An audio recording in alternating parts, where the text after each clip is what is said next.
विधान परिषद निवडणूक एकतर्फी होणार की बिनविरोध याबाबतचं चित्र हे 4 जून रोजी स्पष्ट होईल।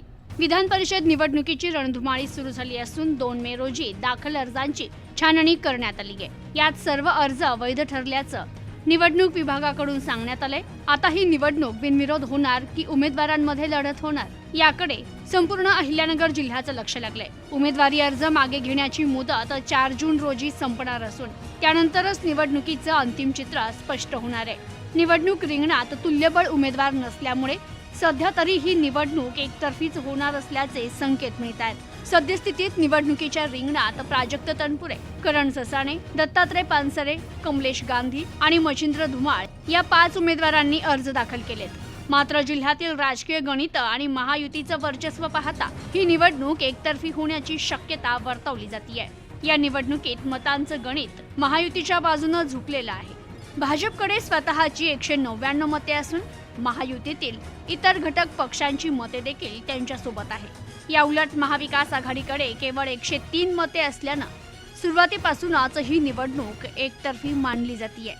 विशेष म्हणजे ही निवडणूक बिनविरोध पार पडावी यासाठी पालकमंत्री राधाकृष्ण विखे पाटील हे विशेष प्रयत्नशील असल्याची चर्चाही राजकीय वर्तुळात आहे। अहिल्यानगरची विधान परिषदेची जागा काँग्रेसला सोडण्यात आली होती। पक्षाकडून सुरुवातीला करण ससाणे यांच्या नावाची चर्चा होती, मात्र पराभवाचं गणित ओळखून त्यांनी निवडणूक लढवण्यास असमर्थ दर्शवली। त्यानंतर दीप चव्हाण यांना गळ घालण्यात आली, मात्र त्यांनी देखील तयारी दर्शवली नाही। त्यानंतर खासदार निलेश लंके यांच्या पत्नी राणी लंके यांच्या नावाचा विचार झाला, मात्र वेळेअभावी त्यांनीही अर्ज दाखल केला नाही। अशा प्रकारे सक्षम उमेदवाराच्या शोधात असलेल्या महाविकास आघाडीला अखेर या जागेवर एकही उमेदवार मिळाला नाहीये। त्यामुळे महाविकास आघाडीने केलेल्या सर्व जागा लढविण्याच्या घोषणेला अहिल्यानगरमध्ये खोडा बसलाय। तसेच काँग्रेसला तुल्यबळ उमेदवार न मिळाल्याने महाविकास आघाडीला अहिल्यानगरमध्ये उमेदवार देता आला नाही। आता पक्षानं इतर अपक्ष असलेल्या तुल्यबळ उमेदवारास पाठिंबा देण्याचा निर्णय घेतलाय। त्यामुळे आता कोणत्या अपक्षाच्या पाठीमागे महाविकास आघाडी उभी राहते हे 4 जून रोजी समजणार आहे।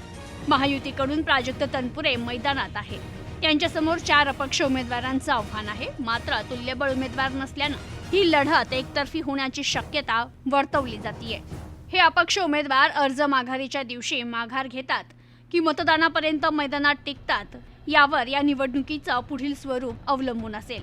तर 4 जून रोजी होणारी माघार ही बिनविरोध की एकतर्फी निवडणूक याचा कौल देणारी ठरणार आहे। Bureau report, news today 24, Ahilyanagar.